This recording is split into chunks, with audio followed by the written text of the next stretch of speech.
Bismillah wa asyhadu an la ilaha illallah wa asyhadu anna Muhammadar Rasulullah. Allahumma shalli wa sallim wa barik ala sayyidina wa habibina wa syafi'ina wa qurrati ayunina wa karimina wa maulana Muhammad wa ala alihi wa sahbihi wa man tabi'ahum bi ihsan ila yaumil mizan. Amma ba'du. Ya ayyuhal hadirun usikum wa nafsi bittaqwallah wa ta'azzamu. Qala Allah Ta'ala fil Qur'anil Karim, a'udzu billahi samil alim minasy syaithanir rajim. Bismillahirrahmanirrahim. Ya ayyuhalladzina amanu inna min azwajikum wa auladikum aduwwan lakum fattaqu wa yantahu wa tasfahu wa taghfiru fa innallaha ghafurur rahim. Shadaqallahul adzim.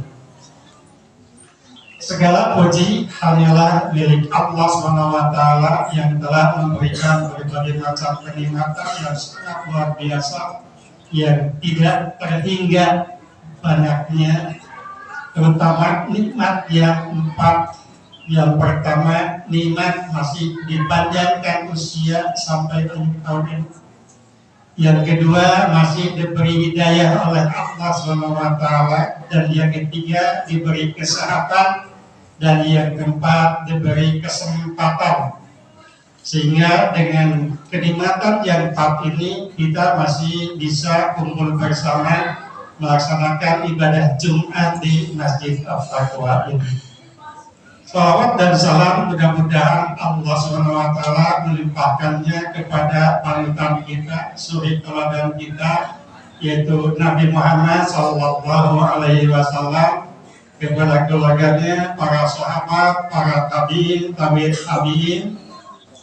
para pengikutnya, juga mudah-mudahan termasuk kita yang sedang melaksanakan ibadah Jumat di Masjid At-Taqwa ini, dan pengikut seterusnya yang selalu konsisten melaksanakan syariat agama Islam sampai datangnya hari kiamat.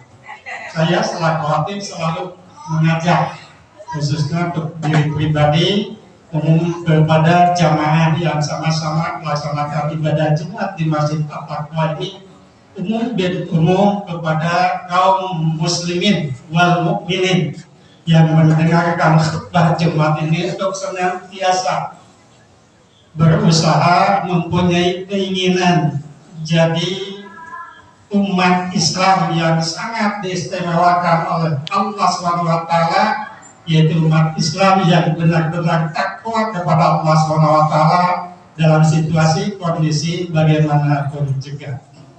Hadirin terhormat, tadi di mukadimah saya sampaikan salah satu firman Allah SWT di dalam Al-Quran juz yang ke-28, surah yang ke-64, ayat yang ke-14, yang terjemahan bebasnya adalah ya ayyuhalladzina amanu, wahai orang-orang yang beriman, inna min azwajikum, sesungguhnya sebagian di antara istri-istri kamu sekalian, wa auladikum, dan sebagian di antara anak-anak kamu sekalian, aduwalakum, adalah musuh bagi kamu sekalian. Fahdharhum, hendaklah kamu sekalian mewaspadai mereka. Wa yatabu, dan andaikan kamu sekalian memaafkan, watasfahu, dan menyantuni, dan watakbiru, dan kamu sekalian memberi ampunan. Fa'innallaha, maka sesungguhnya Allah SWT Ghafur, Maha Pengampun, Rahimun, lagi Maha Pengasih. Erat kaitannya dengan firman Allah Ta'ala ini ada pesan Nabi Muhammad SAW dalam salah satu kitab tafsir, yaitu tafsir Al-Alusi, pada juz yang ke-28 ayat halaman yang ke-117. 78 dalam hal menjelaskan ayat ini.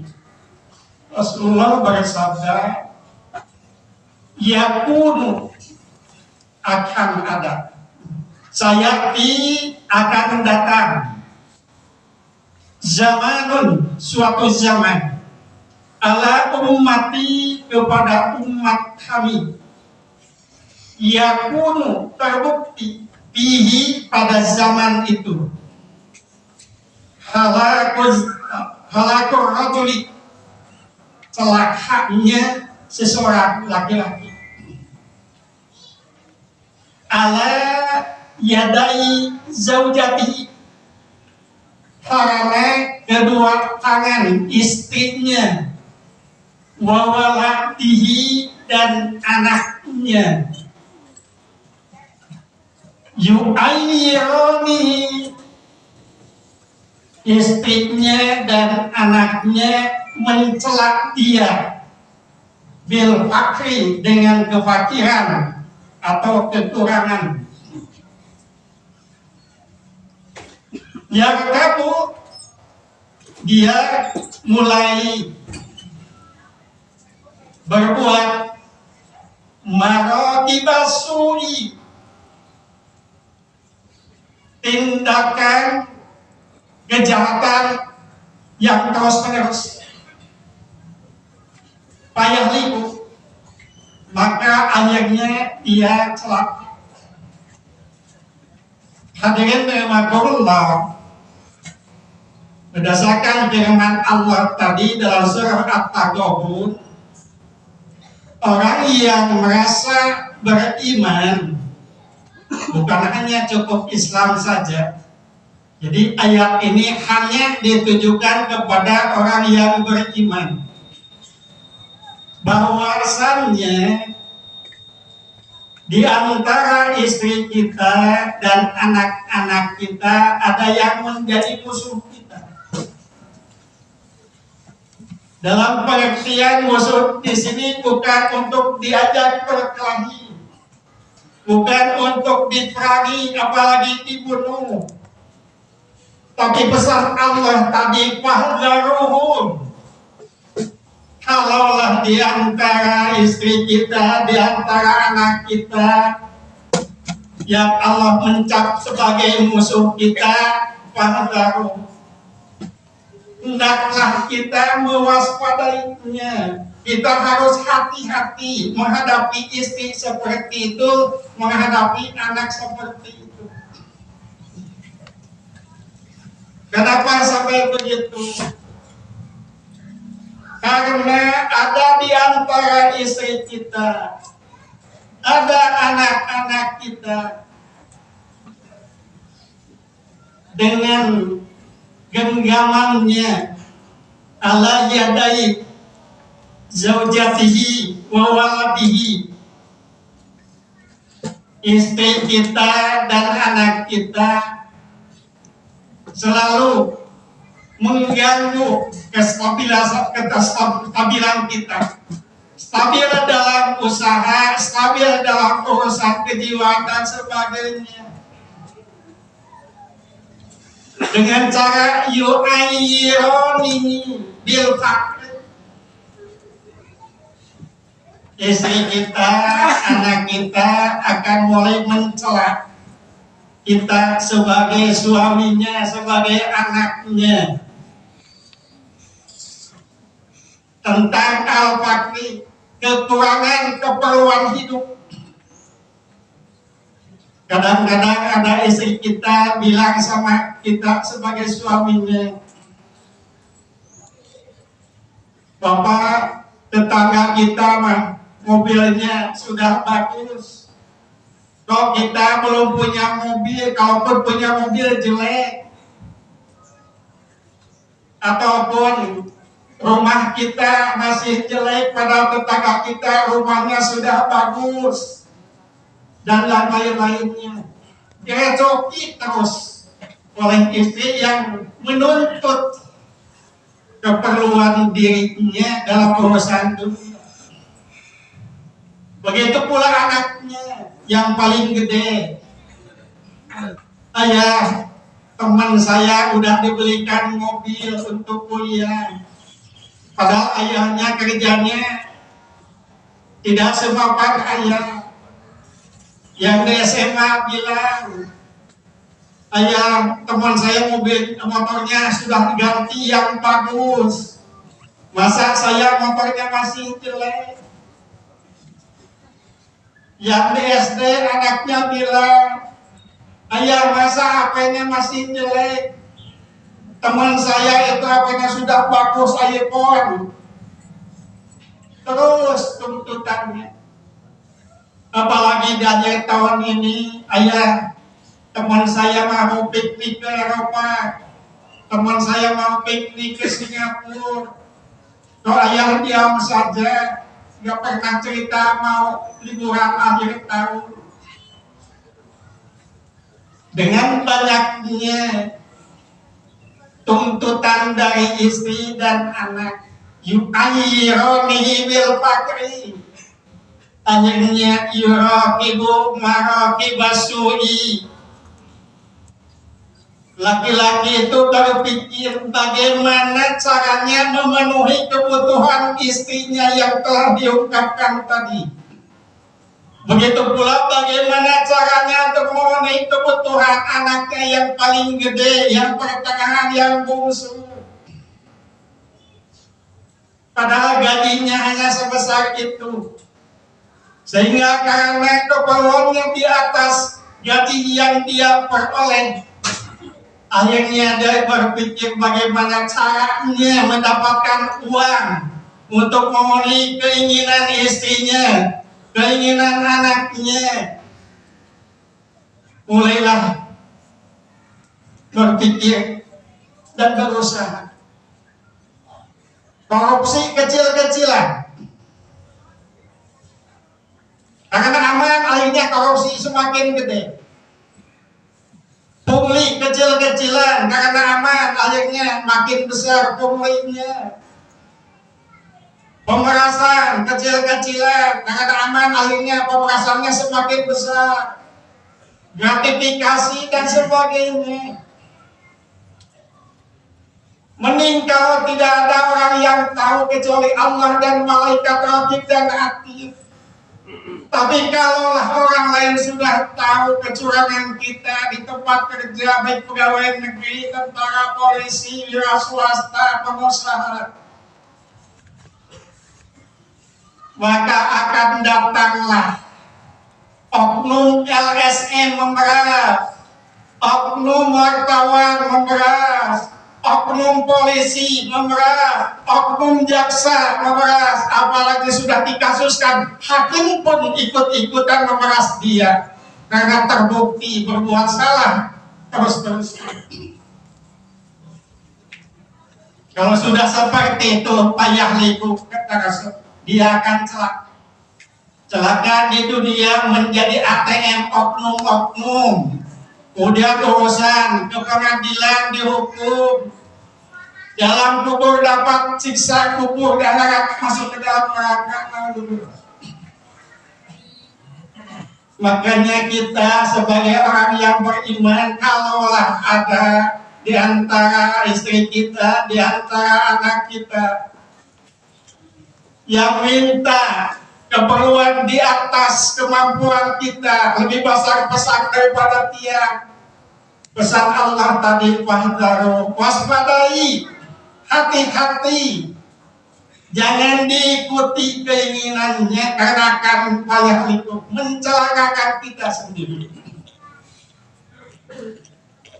Kemudian Allah berpesan, wa in taku, andaikan istri kita punya tabiat seperti itu, anak kita sama punya akhlak seperti itu, maafkan segala kesalahan-kesalahannya. Jangan diambil hati, karena itu dia itu adalah istri kita, dia itu adalah anak kita. Maafkan segala kekurangan kesalahannya. Yang penting tidak berbuat lagi merecoki suaminya, merecoki anak-anak. Watasfahu, pesan Allah, santuni. Walaupun tabiat istri seperti itu, walaupun tabiat anak seperti itu, tetap kita sebagai suami, kita sebagai ayahnya, tasmahu santuni dengan sebaik-baiknya, sesuai dengan kemampuan penghasilan kita.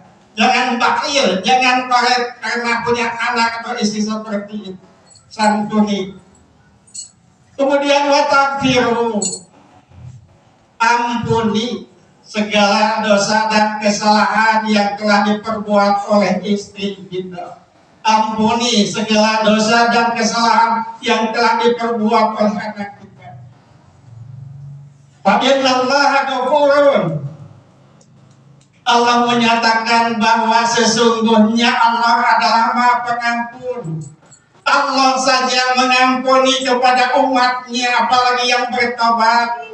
Apalagi kita sebagai manusia harus mengikuti sifat yang dimiliki oleh Allah SWT, yaitu Ghafurun, mengampuni. Makanya ampuni segala dosa dan kesalahan istri kita, kesalahan dan dosa anak-anak kita. Yang penting taubatan nasuha. Yang terakhir, Rahimun. Allah Maha Penyayang. Dengan sifatnya atau asmaul husnanya Allah yang Maha Penyayang, kita harus berusaha menyayangi istri kita dengan sebaik-baiknya, menyayangi anak-anak kita dengan sebaik-baiknya, sesuai dengan aturan Allah Subhanahu wa Ta'ala. Amin ya rabbal alamin. Barakallahu li wa lakum fil Qur'anil azim wa nafa'ani wa iyyakum bima fihi minal ayati wa dzikril hakim wa taqabbala minni wa minkum tilawatahu innahu huwas samiul alim.